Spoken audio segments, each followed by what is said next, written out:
நன்றி. கடவுளுக்கு நன்றி, எங்கள் அம்மா அப்பாவுக்கு ரொம்ப நன்றி, அண்டு ப்ரெஸ் பீப்புள் எல்லோரும் வந்திருக்கீங்க, அவங்க எல்லாருக்கும் ரொம்ப நன்றி, அண்டு ப்ரொடியூசர் சார் கிருஷ்ணபால் ரொம்ப நன்றி. வரேன் நான். And first and foremost thing என்னென்னா, இன்றைக்கி தாமதமானதுக்கு எல்லாத்துக்கும் ரொம்ப ரொம்ப மன்னிப்பு கேட்டுக்கிறேன். அதாவது நான் ஏதாவது ஒரு விஷயம் யதார்த்தமாக பண்ணணும்னு நினைப்போம். யதார்த்தமாக பண்ணிகிட்டு இருக்கும்போது டக்குன்னு அது அமைஞ்சிரும். ரொம்ப ஆசைப்பட்டு அந்த டைமுக்கு நம்ம கரெக்டாக இது பண்ணணும், இது வேணும் அப்படின்னு ரொம்ப பிடிவாதமாக தீர்க்கமாக இருந்து அதுக்கு அது பண்ணி தீரும்னு நினைக்கும் போது அங்கே ஒரு ஏதாவது ஒரு பிரச்சனை வரும். காலைல அதே மாதிரி சாப்பிட்டது ஒத்துக்கலன்னு நினைக்கிறேன். ஸோ எனக்கு ஒரு மாதிரி ஸ்டமக் அப்செட் ஆயிடுச்சு. ஸோ அதனால் கொஞ்சம் டிலே ஆயிடுச்சு. எல்லாருக்கும் ரொம்ப ரொம்ப நான் சாரி கேட்டுக்கிறேன். ஃபர்ஸ்ட் ஆஃப் ஆல், இது வந்து ஒரு அமேசிங்கான ஒரு ஜேர்னி என்னோடய லைஃப்பில். நான் இந்த மொமெண்ட்டை வந்து நான் எப்படி பார்க்குறேன் அப்படின்னா, நான் ஸ்டார்ட் பண்ண மொமெண்ட்டை யோசிச்சு பார்க்குறேன். இந்த தருணத்தில் இப்போ இருக்கும்போது நான் எங்கேருந்து ஆரம்பித்தேன் அப்படிங்கிறத யோசிச்சு பார்க்குறேன். எனக்கு முன்னாடி கேமரா வந்து வச்சு என்னை நடிக்க வச்ச என்னோடய ஃப்ரெண்ட்ஸ் அங்கே இருந்து இப்போ இந்த மொமெண்ட் நான் இங்கே இருந்து இந்த ஸ்டேஜில் நான் வந்து நிற்கிறது அப்படிங்கிறது எனக்கு வந்து ஒரு பெரிய ஒரு ஆச்சரியமாக இருக்குது ஃபர்ஸ்ட் ஆஃப் ஆல். தென் நான் தனிப்பட்டு இதை யோசித்து பார்க்கும்போது, ஓகே நம்ம இவ்வளோ தூரம் ஒரு ட்ராவல் ஒன்று பண்ணி வந்திருக்கிறோம் அப்படின்னு இங்கே நின்று உங்கள் எல்லோரும் முடியும் பேசுகிறோம் அப்படிங்கிறது வந்து எனக்கு ஒரு ஒரு ட்ரீம் கம் ட்ரூ அப்படின்ற மாதிரி ஒரு விஷயம் வந்து நினைக்கிறேன். ஏன்னா நாளைக்கு எங்கள் படம் வந்து 24th ரிலீஸ் ஆக போகுது. அந்த ரிலீஸ் ஆக போகுது அப்படிங்கிற மொமெண்ட் கூட வந்து இன்னும் எனக்கு ஒரு ஓகே படம் ரிலீஸ் ஆக போகிறேன்ற அந்த இது கூட அந்த ஃபீல் மாதிரி எனக்கு இல்லை. ஆனால் இந்த ஒரு ஈவெண்ட் ஒன்று நடக்குது, இதுக்கு நம்ம பேசணும், ப்ரிப்பேர் ஆகணும் அப்படிங்கிறது வந்து எனக்கு அது ரொம்ப ரிமார்க்கபிளான ஒரு டைம்னு நான் பார்க்குறேன். இது வந்து எல்லோரும் முடியும் பேசுகிறதுக்கு. ஸோ ஃபஸ்ட்டு வந்து நான் ரொம்ப ரொம்ப தேங்க்ஸ் அண்டு என்னை வந்து இன்ட்ரடியூஸ் பண்ணுறேன் தமிழ் சினிமாவுக்கு என்னை வந்து இன்ட்ரடியூஸ் பண்ணுறேன் தேனாண்டால் ப்ரொடக்ஷன்ஸ் அவர்கள் வந்து முரளி சாருக்கு தான் ஃபர்ஸ்ட் அண்ட் ஃபார்மோஸ்ட் தேங்க்ஸ் எனக்கு. ஏன்னா அவருக்கு வந்து நான் ஃபஸ்ட்டாக நான் அவர் போய் அஃப்ரோஸ் அப்படின்ற ஒருத்தங்க இபியாக பண்ணியிருக்கிறாங்க. ஸோ அவங்க மூலிமா நான் வந்து சாரை மீட் பண்ணுறேன். எங்கே நான் ஃபஸ்ட்டு சாரை மீட் பண்ணேன் அப்படின்னா சேம்பர்ஸில் தான் நாங்கள் வந்து மீட் பண்ணுறோம். எனக்கு அன்றைக்கி எனக்கு தெரியல இவரோட தான் சேர்ந்து நம்ம ஃபர்ஸ்ட் படம் பண்ணுவோம் அப்படிங்கிறது தெரியல. ஆனால் ஒரு ஆப்பர்ச்சுனிட்டியாக தேடி போய் நான் சாரை நான் மீட் பண்ணி நிறைய பேசணும். சாருக்கு எனக்கு வந்து அப்போ என்ன யாருன்னு தெரியல. அதுக்கப்புறம் தான் என்னை பற்றி என்ன பண்ணாருன்னா பார்க்க ஆரம்பித்தாங்க, யூடியூப் வீடியோஸ்லாம் பார்க்க ஆரம்பிச்சு ஓகே அப்படின்ட்டு இருந்தாங்க. அதுக்கப்புறம் ஒரு சின்னதாக ஒரு ஜேர்னி இருந்தது ஒரு வருஷம். அப்புறமா வந்து நான் கண்டினியூஸாக சார் நான் வந்து ஃபாலோ பண்ணிகிட்டு இருந்தேன். அப்போது பண்ணி சார் இது மாதிரி ஒரு லைன் ஒன்று இருக்குது சார், இது மாதிரி அவருக்கு பார்க்கணும் சார் அப்படி சொல்லிட்டு இருந்தேன். கண்டினியூஸாக ஃபாலோ பண்ணேன். எப்போ நான் பேசினாலும் அந்த ஒரு சின்ன ஒரு ஹெசிடேஷனும் இல்லாமல் எனக்கு ரிப்ளை பண்ணி அந்த டைம் அண்ட் டேட் வந்து கரெக்டாக சொல்லுவார். சொன்னும் போது நான் கரெக்டாக மீட் பண்ணுவோம். அதுக்கப்புறம் நடந்தது தான் மற்றது எல்லாமே. ஸோ ஃபஸ்ட்டு இந்த ஆரம்பிக்கும்னு பார்த்தா அருண் இருந்து நான் வந்து ஸ்டார்ட் பண்ணோன்னா, நாங்கள் டேரக்டர் ஃபர்ஸ்ட் ஆஃப் ஆல் வந்து ஒரு சொன்னார் ஒரு வருஷத்துக்கு முன்னாடி சினாப்சிஸ் அந்த டைமில் யூடியூப்பில் பண்ணும்போது எல்லாருமே நான் அப்ரோச் பண்ணுறது எல்லாமே இந்த ஷார்ட் ஃபிலிம்ஸ்க்கு அதுக்கெல்லாம் அப்ரோச் பண்ணுவாங்க. ஸோ அதில் எது நம்ம வந்து பார்த்து நம்ம ப்ராப்பராக ஒரு ப்ராஜெக்ட் செலக்ட் பண்ணணும் அப்படின்னு சொல்லி நான் நினைப்பேன். அந்த டைமில் வந்து அந்த சினாப்சிஸை நான் வந்து படித்ததுக்கப்புறம் அந்த ஒரு பாயிண்ட்டுக்கு மேலே எனக்கு ரொம்ப கனெக்டடாக இருந்தது. ஏன்னா நம்ம எப்படி பெர்ஃபார்ம் பண்ணுவோம், எப்படி நம்ம யூடியூப்பில் பெர்ஃபார்ம் பண்ணுவோம் அப்படிங்கிறது வந்து ஒருத்தர் வந்து அப்படியே தத்ரூபமாக வந்து எழுதியிருக்கிறாரு. அதுக்கு ஏற்ற மாதிரி ஒரு விஷயம் பண்ணியிருக்கிறாருங்கும் போது ஓகே இவர் நல்லா நம்மளை பார்த்து ஸ்டடி பண்ணி வந்திருக்கிறார் அப்படிங்கிறது தெரிஞ்சது. அப்புறம் அவர் கூப்பிட்டு பேசுனதுக்கப்புறம் ரொம்ப ஒரு டேரக்டர் அந்த அப்படின்லாம் இல்லை. நாங்கள் 2 பேரும் பேசும்போதே வந்து ஒரு ஜாலியாக ஒரு பயங்கர ஃப்ரெண்ட்ஸாக தான் பேசிப்போம். ஸோ அப்படி ஸ்டார்ட் ஆன ஜேர்னி தான். அங்கேருந்து நாங்கள் ஏதாவது ட்ராவல் பண்ணி ஒன்று பண்ணலான்னு நினச்சோம். அப்புறம் அந்த மூமெண்ட்லாம் கடந்து சார்ட் இந்த மாதிரி லைனை நான் போய் மீட் பண்ணி சொல்லணும்னு சொல்லி அவரை நானும் டேரக்டரும் போய்ட்டு லைன் சொன்னோம். சார் கண்டிப்பாக அந்த லைனை ஒத்துப்பார் நான் நினைக்கல. அந்த டைமில் வந்துட்டு ஹரி இது பண்ணலாம் அப்படின்னு சொல்லி சொன்னார். ஸோ அங்கேருந்து ஸ்டார்ட் ஆன ஜேர்னி தான். ஸோ அப்புறம் வந்துட்டு நிதின் சார் அவரும் வந்து எங்கள் கூட வந்து ட்ராவல் பண்ணிகிட்டு இருந்தார். அவரு கூட எங்கள் கூடயும் சார் கூடயும். ஸோ அவருக்கும் இந்த லைன் ரொம்ப பிடிச்சி. நிதின் சார் பற்றி சொல்லணும் அப்படின்னா என்ன பண்ணுவார்னா அவர்கிட்ட இனிமேல் அடுத்த டேரக்டர் வந்து யார் வராங்களோ அவங்க மாட்டினான்னு தான் நினைக்கிறேன் நான். அவர் வந்து என்ன பண்ணுவார்னா ஒரு சின்ன சின்ன விஷயங்கள் கூட இன்றைக்கி வந்துட்டு ஓகே இது பண்ண போகிறீங்கன்னா இது எவ்வளோ நேரத்தில் நடக்க போகுது, என்ன செய்ய போகிறீங்க, இதனால் என்ன இம்பேக்ட் இருக்கும் அப்படிங்கிறது பர்சன்டேஜ் போட்டுருவார். ஸோ இப்போ நீங்கள் காமெடி அப்படின்னா நீங்கள் இப்போ என்ன காமெடி சொல்லுவார், இந்த காமெடி ஓகே இந்த காமெடிக்கு எத்தனை பர்சன்டேஜ் அப்படின்னு அவர் சொல்லிடுவார். இல்லை இந்த காமெடி என்ன பொறுத்த வரைக்கும் 60% தான் ஒர்க் ஆகுது, இது நீங்கள் 80க்கு கன்வெர்ட் பண்ண முடியும்பார். ஸோ அந்த அந்த அவர் வந்துட்டு ஃபுல்லாக இன்ஃபர்மேஷன் டெக்னாலஜியில் படிச்சிருக்கிறப்போ ஃபுல்லாக அந்த அந்த பெர்சன்டேஜ் வைஸில் வந்துட்டு அவர் பேச ட்ரை பண்ணுவார். நமக்கு வந்து பகீர் அப்படின்னா எப்படி இப்படி ஏற்றுறது அப்படிங்கிறது. அப்புறம் டேரக்டர் நான் சொல்லுவேன் இது மாதிரி நிறையா இன்னும் தேவைப்படுதுன்னு கேட்குறாங்கன்னு சொல்லி மறுபடியும் நிறைய ரீஒர்க்லாம் பண்ணி தான் இந்த ப்ராஜெக்ட் நம்ம பண்ணோம். ஸோ அங்கேருந்து மறுபடியும் இந்த மிஸ் ஹவுஸ் கீப்பிங் வந்து நம்ம ஸ்டார்ட் பண்ணி ஒரு ஷூட்டிங்லாம் ஃபர்ஸ்ட் டே நாங்கள் போகும்போது எனக்கு எப்படி இருந்ததுன்னா ஒரு ஒரு ப்ராஜெக்ட் நம்ம செட் பண்ணோம். ஒரு ஃபர்ஸ்ட் ஒரு 1.5 months வந்து ப்ரீ ப்ரொடக்ஷன் பண்ணி முடிச்சிட்டோம் ஓகேன்னு சொன்னதுக்கப்புறம். தென் ப்ரொடக்ஷனாக வந்து ஸ்டார்ட் பண்ணும்போது எனக்கு அந்த முதல் நாள் மொமெண்ட்டே வந்து ஷூட்டிங் போகிறது எனக்கு ஒரு ஒரு ரொம்ப ரொம்ப ஒரு ஒரு புதிய அனுபவமாக இருந்தது. தென் சார்ட்டு அந்த ஆசீர்வாதம் வாங்கிட்டு தான் நான் ஃபஸ்ட் ஷார்ட்டே நான் வந்து நடித்தேன். ஸோ இப்போ வரையும் அதை மறக்க முடியாது. ஸோ அங்கேருந்து இந்த வரையும் நான் முடிஞ்சிருக்கேன். எனக்கு இந்த மொமெண்ட்டில் இங்கே பார்க்கும்போது நான் இங்கே காரில் இப்படி வந்துட்டு இருந்தேன். எனக்கு இந்த என்னடா இது மாதிரி லேட் ஆகிடுச்சு கடன் வந்துட்டு இருந்தேன். வந்து நின்னா ப்ரெஸ் பீப்புள் நீங்கள் வந்து இவங்க எல்லாருமே கேமரா வச்சு பக்குன்னு இப்படி நின்ட்டாங்க. இன்னொன்று எனக்கு பகீர்னு ஆயிடுச்சு. எனக்கு இது மாதிரி எக்ஸ்பீரியன்ஸ் பார்த்ததில்லை. பார்த்துட்டு அவ்வளோ ஃபோட்டோ எடுக்க ஆரம்பிச்சாங்களே. எனக்கு வந்து அந்த டைமில் புரியல என்ன நடக்குது இப்போ இங்கே. சரி ஓகே ஃபோட்டோ எடுக்கிறாங்க இப்போ நம்ம உள்ள இந்த ஈவெண்ட்னால இந்த மாதிரி நடக்குது அப்படிங்கிற ஒரு மொமெண்ட் தான் இருந்தது. ஸோ இந்த படத்தை பற்றி அடுத்து நான் சொல்லணும் அப்படின்னா தென் லாஸ்லியா அவங்க சொல்லலாம். ஸோ லாஸ்லியா வந்து எப்படின்னா உள்ளே வரும்போதே வந்து அவங்க ஃபர்ஸ்ட் எங்களுக்கு வந்து ஒரு எங்களுக்கு நம்ம பிக் பாஸில் பார்த்துருக்குறோம், அவங்க யூடியூப்பில் பார்த்துருக்குறாங்க. ஆனால் வந்து எப்படி நம்ம நடிப்போம் அப்படிங்கிறது வந்து எங்களுக்கு தெரியல. ஸோ ஒரு 3 நாள் ரிஹர்ஸ் பண்ணோம். ஸோ அப்போ தான் வந்து ஃபர்ஸ்ட் டேலாம் அவங்க பார்க்கும்போது ரொம்ப அமைதியாக கம்போஸ்டாக காமாக அப்படி இருந்தாங்க. எதுவுமே பேச மாட்டாங்க, ரொம்ப ரிசர்வ்டாக இருந்தாங்க. சரி எப்படி இவங்க பெர்ஃபார்மன்ஸ் புல் பண்ணுவாங்க. ஏன்னா படம் ஃபுல்லாகவே 2 பேரும் சேர்ந்து ட்ராவல் பண்ணுற மாதிரி ஒரு சீன்ஸ் இருக்குது. பயங்கர எனர்ஜியாக வந்து நடிக்கணும் அப்படின்ற மாதிரி இருந்தது. நானும் டேரக்டர் அப்படி குஷியாக வந்து எதாவது பண்ணலாம் அப்படின்னு சொல்லிட்டு எனர்ஜியாக இருக்கிறோம். அவங்க வெறும் கம்போஸ்டாக இருக்கிறாங்க. சரி என்னடா பண்ணுவாங்களா அப்படின்ற மாதிரி யோசிச்சுட்டு இருக்கும்போது செகண்ட் டேல இருந்து அதுக்கப்புறம் வந்துட்டேன்டா பத்ரகாளி அப்படின்ற ஒரு ரேஞ்சுக்கு அவங்க கொடுத்த ஒரு பெர்ஃபார்மன்ஸு அமேசிங்காக இருந்தது. சான்ஸே இல்லை. அந்த செகண்ட் டே தேர்ட் டேலேருந்து அவங்க ஒரு ஃபார்ம் அவங்க கிளியர் பண்ணிட்டாங்க. தென் எங்களுக்கு அந்த ஈகோ சிஸ்டமே ஒரு மாதிரி செட் ஆயிடுச்சு. ஸோ ஃபர்ஸ்ட் டே ஷூட்டிங் போனதுலேருந்து பேங்க் தான். ஸோ அங்கேருந்து எங்களோட ஃப்ரெண்ட்ஷிப் வந்து ரொம்ப நல்லா லைக் அந்த அந்த அந்த படத்தோட சேர்ந்து ட்ராவல் பண்ண அந்த ஃப்ரெண்ட்ஷிப்பும் சேர்ந்து அவங்கள பர்சனலாகவும் தெரிஞ்சுக்கிறதுலேருந்து வந்து ரொம்ப புதிய அனுபவமாக இருந்தது. So thanks Losliya and Arun சருக்கு.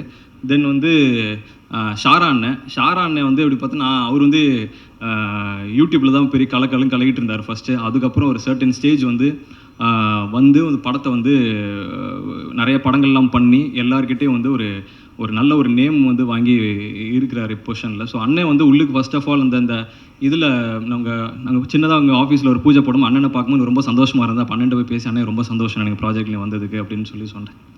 அண்ணனும் ரொம்ப சந்தோஷம்பா அப்படின்னு சொல்லி தான் அந்த ப்ராஜெக்ட் ஸ்டார்ட் பண்ணோம். எனக்கும் அண்ணனுக்கு உங்களுக்கு அனுபவம் வந்து எப்படின்னா ஜாலியாக ஏதாவது பேசிக்கிட்டே இருப்போம். ஏதாவது ஒன்று நம்ம செட்டை தாண்டி நாங்கள் வந்து அந்த அந்த அந்த பேப்பர் எடுத்து நாங்கள் வந்து ஸ்கிரிப்ட் எடுத்து படிக்கிறது வந்து அந்த மொமெண்ட்டுக்கு போய் படிக்கிறது. ஏன்னா எங்களுக்கு பொறுத்த வரைக்கும் இதுதான் அண்ணன் கூட காம்பினேஷன் வந்து ரொம்ப நம்ம படித்து போய் பெர்ஃபார்ம் பண்ணுறது கிடையாது. ஸோ இயல்பாக வந்து 2 பேரும் பேசி ஃப்ரெண்ட்ஸுக்குள்ளே எப்படி பேசிப்போம் அப்படிங்கிற பெர்ஃபார்மன்ஸ் தான். ஸோ அந்த பெர்ஃபார்மன்ஸ் வரும்போது அண்ணன் வந்து ஒரு விஷயம் போடுவாங்க, அதுக்கப்புறம் நான் ஏதோ ஒன்று பண்ணுவேன். ஸோ 2 பேரும் வந்து ஒரு மாதிரி ஆத்மார்த்தமாக ஒரு அவுட்வேர்டாக நடித்த ரோல் தான் வந்துட்டு அண்ணனோட ரோலும் என்னோட ரோலும். ஸோ எங்களுக்குள்ள காம்பினேஷன் சூப்பராக இருக்கும். தென் இளவரசி சார் தான் வந்து எங்களுக்கு எல்லாருக்குமே ஒரு அந்த செட்டில் ஒரு காட் ஃபாதர் மாதிரி.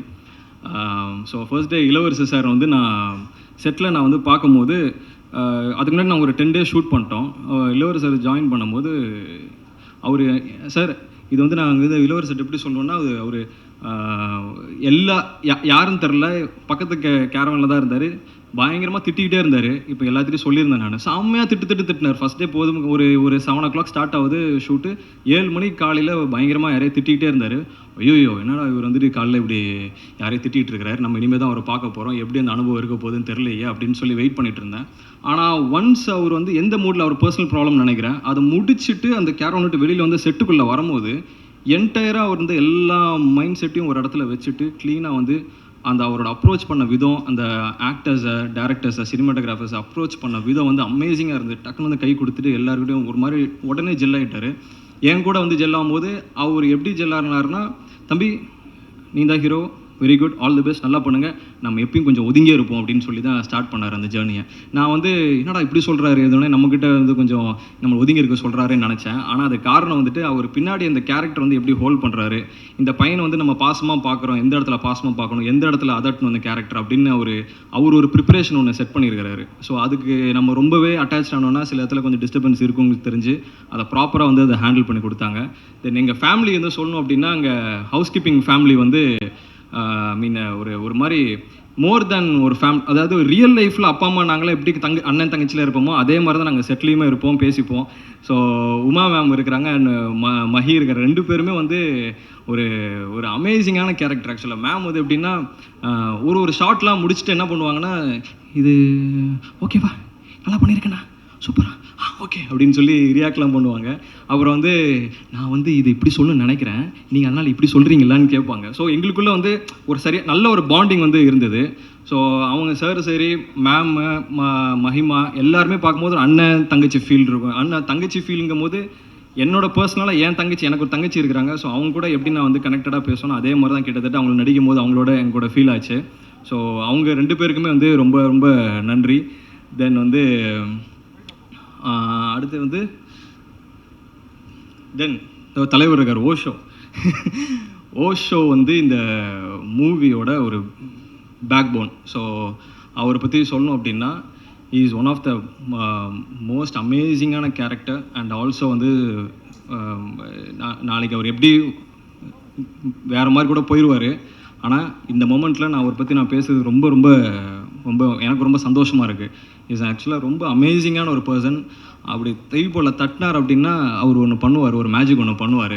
இது வந்து நான் அவர் ஃபர்ஸ்ட் இன்ட்ரடியூஸ் ஆகிறார் அப்படிங்கிறதுல நம்ம சொல்லணும்னு சொல்லலை. ஏன்னா அவருக்கு வந்துட்டு கிட்டத்தட்ட ஒரு 10 years ஆஃப் எக்ஸ்பீரியன்ஸ் வந்துட்டு லெஜெண்ட்ஸோடலாம் இருந்திருக்கு. ஸோ அதெல்லாம் பார்த்துட்டு அவர் ஒரு கணக்கு சொல்ல, எனக்கு ஆர்ஆர்லாம் பண்ணும்போது இது ஒரு சீனாக பண்ணி முடிச்சுட்டு இது ஆர்ஆர் பண்ண டைம் வரும்போது இது எப்படி பண்ண போகிறாரு அப்படின்னு நான் கேட்பேன். நான் அதை முடிச்சுட்டு உங்களுக்கு நான் சொல்கிறேன் அப்படின்னு சொல்லுவார்.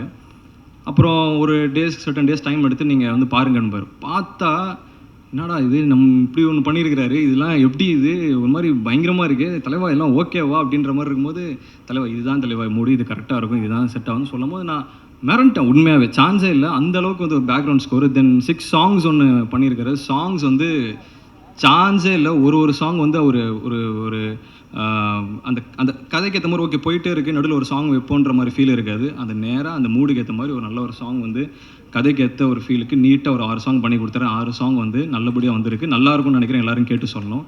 தென் டேரக்டர் தான் ஃபஸ்ட்டு வந்து ஒரு டேரக்டர் வந்து அருண். நீங்கள் பார்த்தீங்க அப்படின்னா அவர் லாஸ்ட்லேயே சொன்னாங்க நேசமணி அப்படின்ற மாதிரி. உண்மையாகவே வந்துட்டு அவங்க செட்டில் உள்ளே இறங்கும் போது கான்ட்ராக்டர் நேசமணி வடிவேல் சார் வந்து அப்படியே ஒரு 10 பேரை வந்து இறங்குவாங்க. டே இதாண்டா பேலஸு, இங்கே இருக்கணும் ராஜபரம்பரை சேர்ந்தவனுக்குன்ற மாதிரி தான் உள்ளுக்கு வந்துட்டு செட்டுக்கு வந்து டே இதாண்டா ஷூட்டிங் ஸ்பாட்டு, ஃபஸ்ட்டு ஒரு படம் பண்ண போகிறோம், எவனா ஏடா கூடவும் பண்ணிங்கன்னா அடிச்சே கொண்டுரும் அப்படின்ற அளவுக்கு தான் வந்து இறங்கி என்ன பண்ண வேலை வாங்குவார். ஸோ அவங்க டீம் பார்த்திங்கன்னா ஒரு ஒரு ஒரு டேரக்டர், அசிஸ்டன்ட் டேரக்டர் அப்படிலாம் இருக்காது. நீட்டாக அவங்கவுங்க ஒரு வேலையை பார்த்துட்டே இருப்பாங்க, ஃப்ரெண்ட்லியாக இருப்பாங்க. அண்ட் அருண் கூட சேர்ந்து சுகுமார் சார் அவர் இருக்கார், கோ டேரக்ட் பண்ணுறது. அவர் அமேசிங்கான கேரக்டர். ஏன்னா அவர் ஒரு அருணுக்கு பின்னாடி இந்த பக்க பலமே அவர் தான். கிட்டத்தட்ட ஓகே இந்த நாள் இதை பிளான் பண்ணுறாங்க, எப்படி இதை கம்போஸ் பண்ணியிருப்பாங்க எனக்கு ஒன்றுமே தெரியாது. ஐ மீன் லைக் அந்த போகிற செட்டுக்கு போகிற நாளைக்கு ஒர்க் பண்ணுறதான் பார்ப்போம். ஆனால் ஒரு இடமும் வந்து ப்ராப்பராக வடிவமைச்சு இந்த டைம் இதை எடுக்க போகிறோம், இதுக்கடுத்து இங்கேருந்து அடுத்த சீன் இந்த இடத்துக்கு போக போகிறோம், ஷிஃப்ட் இருக்கும், இங்கே முடிச்சுட்டு இங்கே வரப்போகிறோம் அப்படிங்கிறது சுகுமார் வந்து ரொம்ப அமேசிங்காக ஒர்க் பண்ணி கொடுத்தாரு. ஸோ அருணுக்கும் சுகுமார் சார் அவருக்கும் ரொம்ப ரொம்ப பெரிய நன்றி. தென் டீமில் ஒர்க் பண்ண குலத்தங்கவர்மன் சார் டிஓபி, அவர் வந்து எப்படின்னா இந்த கதைக்கு என்ன மாதிரி வந்து ஒரு ஒளிப்பதிவு பண்ணால் பர்ஃபெக்டாக இருக்குமோ அதை கரெக்டாக வந்து ஒரு பண்ணி கொடுத்துருக்காரு. அமேசிங்காக வந்துட்டு ஒரு சினிமாட்டோகிராஃப் பண்ணியிருக்கிறாரு. நீங்கள் படம் பார்க்கும்போது உங்களுக்கு பிடிக்கும்னு நினைக்கிறேன். தென் வந்து ஓம் பிரகாஷ் சார், அவருக்கு வந்து சொல்லணுன்னா இந்த படத்தில் நான் ஒரு சின்ன ஒரு ஃபைட் சீக்வன்ஸ் ஒன்று வரும். அந்த ஃபைட் சீக்வன்ஸ் வந்து நான் வந்து டேரக்டர்கிட்ட கேட்கும்போது இது ஓகேவா இந்த ஃபைட் சீக்வன்ஸ் அப்படின்ற மாதிரி நான் கேட்டேன். நான் இல்லை பிரதர் இந்த இடத்துல ஒரு ஃபைட் சீக்வன்ஸ் வேணும், ஏன்னா அது கதைக்காக தேவைப்படுதுன்ற மாதிரி தான் கேட்டார். ஏன்னா திடீர்னு ஃபஸ்ட்டு படம் ஃபைட் சீக்வன்ஸு நம்ம எப்படி பண்ணுவோம் அப்படின்ற மாதிரி எதிர்பார்க்கும் போகும்போது ஓம் பிரகாஷ் சார் வந்து அதை என்ன பண்ணிட்டார் அப்படின்னா, இந்த கேரக்டர் இவனுங்கெல்லாம் வந்து எப்படி சண்டை போடுவானுங்க இயல்பா, அதை அப்படியே எடுப்போம்னு சொல்லி நீட்டாக வந்து எங்களுக்கு வந்துட்டு ஒரு மாதிரி க்ரூம் பண்ணி அந்த ஃபைட் சீக்வன்ஸ்லாம் எடுத்தார். ஓகே தம்பி உனக்கு என்ன மாதிரி வரும் இப்படி வருதா, ஓகே எனக்கு ஒரு சில இதெல்லாம் வந்து ஒரு, ஏன்னா எனக்கு ஃபர்ஸ்ட் ஆஃப் ஆல் ஃபிசிக் இருந்தாலும் நான் வந்து அந்த அப்ரோச் பண்ணி எப்படி அவங்கள டேக்கிள் பண்ணுறதெல்லாம் வந்து கொஞ்சம் சின்ன சின்ன நேக்கெலாம் இருக்கும், அதை கற்றுக்கிறதுக்கு கொஞ்சம் டைம் ஆச்சு. பட் அதெல்லாம் வந்து ரொம்ப அழகாக இது இந்த மாதிரி பண்ணுங்க நான் அதை கட் பண்ணி இப்படி எடுத்துக்கிறேன்னு சொல்லி அழகாக வந்து ஓம் பிரகாஷ் சார் பண்ணி கொடுத்தாரு. தென் மோகன் சார் அவங்க இன்னொரு அசோசியேட் டைரக்டர், அவரும் வந்து டைமுக்கு எந்தெந்த ஷாட் வந்து போகணும், இப்போ ஏதாவது ஒரு 5 நிமிஷம் லேட் ஆகுதுன்னா டைம் ஆகுதுன்னு எல்லாரையும் ரஷ் பண்ணி சொல்லிகிட்டே இருப்பார். தென் கண்டினியூட்டியோட கிங் அவர். எனக்கு தமிழ் சினிமாவில் நான் இப்போ தான் வந்திருக்கேன், நான் ஃபஸ்ட்டு பார்த்ததில் அவர் தான் கண்டினியூட்டி கிங். ஸோ ஒரு கண்டினியூட்டி நீங்கள் வந்து கையை ஹரி இப்படி வச்சுருந்தீங்க அந்த ஷாட்டில் அப்படின்னாங்க, சார் அது பரவாயில்ல சார் காமெடி தானே சார் லைட்டாக அப்படி பண்ணிக்கலாமா சார், இல்லை அது அப்படியே வச்சுக்கோங்களேன் அப்படி கண்டினியூ பண்ணுவார். ஸோ கண்டினியூட்டி பார்த்தா அவர் பயங்கரமாக சொல்லலாம். சார் தாமு சார் பண்ணியிருக்காரு ஆர்ட் டைரக்டர், ஸோ அவரும் அமேசிங்காக வந்து பண்ணி கொடுத்துருக்குறாங்க. ஸோ எல்லோரும் சொல்லி நினைக்கிறேன் யாரை விட்டுருந்தா. அண்டு இன்ஃப்ளூயன்சர் சார்லாம் இருக்கிறேன், ஸ்ரீராம் சார் இருக்கார், ஸோ நன்றி சார் எங்கள் படத்துக்கு நீங்கள் இது பண்ணி கொடுத்தது. விக்னேஷ் இருக்கார், விக்னேஷ் கிச்சன், ஸோ அவர் நல்ல வீடியோஸ்லாம் பண்ணிட்டு இன்ஃப்ளூயன்சர், ஸோ அவர் நல்லா ஒரு பியூட்டிஃபுல்லாக ரோல் பண்ணியிருக்கிறாரு. தென் அடுத்து ரயான் வந்து அப்பா இந்த பொண்ணுங்களுக்கு ஃபேன்ஸ் அப்படிங்கிறது வந்து நான் இந்த பிக் பாஸ் உள்ளுக்கு போன்ட்டு வெளியே வந்ததுக்கப்புறம் தான் தெரிஞ்சுக்கிட்டேன். நான் தெரியுது ஃபேன்ஸு பார்த்தா பொண்ணுங்க ஃபேன்ஸு சரி, அங்கே இருக்கிற பிக் பாஸை பார்த்துட்டு இருக்கவங்க எல்லா ஃபேன்ஸும் ரயானுக்கு ஒரு அமேசிங்கான ஃபேன் பேஸ் வந்துட்டு ஒன்று கிரியேட் ஆகிருக்கு. அவர் வந்து இந்த படத்தில் அவர் பார்க்கணும்னு நினச்சி வரவங்க வந்து ரொம்ப அவர் பார்த்து அப்ரிஷியேட் பண்ணுவான்னு நினைக்கிறேன். இதுக்கப்புறம் அவரும் வந்து ஒரு நல்ல ஒரு இடத்துக்கு போகிறதுக்கு என்னோடய வாழ்த்துக்களும் கூட. Thank you brother. Then last but not the least then வந்து P Vasu sir. So P Vasu sir அப்படின்னு சொல்கிறார் வரப்போகிறாரு, எனக்கு ஃபஸ்ட்டு சத்தியமாக எனக்கு தெரியாதுங்க. எனக்கு காலையில் நான் அங்கேருந்து கிளம்பி நான் ஒரு பிரச்சனையிலேருந்து வந்துட்டு இருக்கும்போது தான் பி வாசு சார் சொன்னால் அடிச்சு பிடிச்சி நானும் வேகமாக வந்துட்டுருக்கேன். வந்ததுக்கப்புறம் தான் சார் எனக்கு ஒன்று சொன்னார், ஒரு சூப்பராக டைம் வந்து ரொம்ப முக்கியம் அப்படின்னு சொல்லியிருந்தார் சார். அது கண்டிப்பாக உங்களுக்கு நான் எடுத்துக்கிறேன் சார். அது என்னோடய சுச்சுவேஷன் பட் வந்து அது எனக்கு வந்து அது ஒரு பெரிய லெஜண்ட் இருந்து ஃபஸ்ட்டு லேர்னிங்கு மறுபடியும் அது. ஸோ அதுக்கு வந்துட்டு சார் வந்திருக்கிறது எனக்கு ரொம்ப செரிஷிங்கான மூமெண்ட் தான். அவர் இன்னும் நிறைய படங்கள் பார்த்து நான் ரொம்ப சந்திரமுகி சார்லாம் ஒரு பிக்கஸ்ட் ஃபேன். ஸோ வந்து சார் வந்தது எனக்கு ரொம்ப ரொம்ப ரொம்ப சந்தோஷமாக இருக்குது. Thank you so much sir. Then அவ்வளோதான் நினைக்கிறேன். ஸோ பிஆரும் இருக்கிறாங்க, சதீஷ் சார் இருக்கிறாரு, தென் அஞ்சனா மேம் என்னை போஸ்ட் பண்ணி கொடுத்து ரொம்ப பியூட்டிஃபுல்லாக பண்ணியிருக்கீங்க, ரொம்ப தேங்க்யூ. ஸோ எல்லாருக்கும் வந்து தேங்க்ஸ் சொல்லிக்கிறேன். மறுபடியும் எதாவது மிஸ் பண்ணியிருந்தேன் மன்னிச்சுங்க. So thank you so much. 24 அன்றைக்கி தேட்டர் வந்து மூவி பார்த்துட்டு உங்களோட அனுபவங்கள் எப்படி இருந்துச்சு, உங்களோட ரிவ்யூஸ் எப்படி இருக்குன்னு சொல்லுங்கள். Thank you so much. Thank you sir, நன்றி sir, and all the very best to you. And அடுத்ததாக வந்து பேச போகிறவங்க வந்து sensational face of the sensational season of Bigg Boss அப்படின்னு சொல்லலாம். அத்தனை பேர் மனசுலையும் இடம் பிடிச்சிட்டு பசங்கள்லாம் வந்து படத்துக்கு வர மாட்டாங்கன்னு பயந்துட்டு லாஸ்ட்லையா நீ படத்துக்கு வரலன்னா எங்களுக்குலாம் லாஸ் இல்லையா வந்துருமான்னு கூப்பிட்டே இருந்தாங்க. அதை கேட்டு வந்துட்டாங்க. Very happy. And please tell us about mister housekeeping. வந்திருக்க ப்ரெஸ் மீடியா பீப்புள் எல்லாருக்குமே வணக்கம். First of all producer Murali sir thank you so much இந்த படத்தில் வந்து என்னை காஸ்ட் பண்ணதுக்கு. And Nithin sir thank you so much. And Arun ரொம்ப ரொம்ப நன்றி இசை கேரக்டர் எனக்கு கொடுத்ததுக்கு. அவரை பார்த்தாலே எனக்கு அந்த நேசமணி ஃபீல் இன்னும் வந்தது அவர் நடந்து வரும்போது. So thank you so much Arun. ஓஷ்வா இந்த படத்தில் 6 பாட்டு போட்டிருக்காங்க, எல்லாமே ரொம்ப நல்லா வந்திருக்கு. ஸோ அதுக்கு உங்கள் சப்போர்ட் கொடுங்க ஓஷ்வாக்கு. தேங்க்யூ ஓஷா. அண்ட் ரயான் காலையிலே வந்து பிக் பாஸ் முடிச்சுட்டு ஒரு டெடிக்கேஷனோட நம்ம ஈவெண்ட்டுக்கு வந்திருக்காரு. அந்த ஷோ முடிஞ்சாலே அது ஒரு 1 வீக் ஆகும் அதுலேருந்து வெளில வரத்துக்கு. ஸோ மூவிலேயும் வந்து ரொம்ப நாங்கள் நிறைய பேசிட்டோம், நிறைய கான்வர்சேஷன்ஸ் இருந்தது. ஸோ இந்த படத்துலேருந்து ரயானுக்கு நிறைய ப்ராஜெக்ட்ஸ் கிடைக்கணும், பிக் பாஸில் இருந்தும் அவருக்கு நிறைய ப்ராஜெக்ட்ஸ் கிடைக்கணும்னு நான் கேட்டுக்கிறேன். கங்க்ராச்சுலேஷன்ஸ். அண்ட் சாரா அவங்க நம்ம படத்தில் நிறைய சீனியர்ஸ் ஒர்க் பண்ணியிருக்காங்க. இளவரசன் சாராக இருக்கட்டும், சாராவாக இருக்கட்டும், இவங்க கூடலாம் சேர்ந்து ஒர்க் பண்ணது எனக்கு ரொம்ப ரொம்ப பெருமையாகவும் சந்தோஷமாகவும் இருக்குது. அவங்க கூட காம்பினேஷன் சீன்ஸ் எனக்கு இல்லை, ஆனாலும் என்னோடய படத்தில் அவங்க கூட சேர்ந்து நான் இந்த படத்தில் நடித்தது எனக்கு ரொம்ப சந்தோஷமாக இருக்குது. அண்ட் லாஸ்ட்டாக ஹரிக்கு வரேன். அண்ட் உமா மேம் அண்ட் என்னோட அப்பாவா பண்ண ஸ்ரீராம் சார் அண்ட் மஹிமா எல்லாருக்குமே ரொம்ப ரொம்ப பெரிய தேங்க்ஸ். அண்ட் இந்த படத்தில் காஸ்டியூம் காஸ்டியூமராக பண்ண வாசுகிக்கு ரொம்ப ரொம்ப நன்றி. காஸ்டியூம்ஸ் எல்லாமே ரொம்ப நல்லா பண்ணி கொடுத்துருந்தாங்க. ஹரியோட கேரக்டருக்கு ஏற்ற மாதிரி ஹரியோட காஸ்டியூம்ஸ் எல்லாம் இருக்கும், என்னோட கேரக்டருக்கு ஏற்ற மாதிரி என்னோட காஸ்டியூம்ஸ் எல்லாமே இருந்தது. ஸோ ரொம்ப நன்றி வாசுகி. அண்ட் கம்மிங் டு ஹரியும் டேரக்டரும் வந்து ரொம்ப க்ளோஸ். ஒரு 2-3 இயர்ஸாக அவங்க ரெண்டு பேரையும் தெரியும். ஆனால் நான் தான் வந்து புதுசாக வரேன். ஸோ என்னை ரொம்ப கம்ஃபர்டபுளாக செட்டில் வச்சுருந்தாங்க.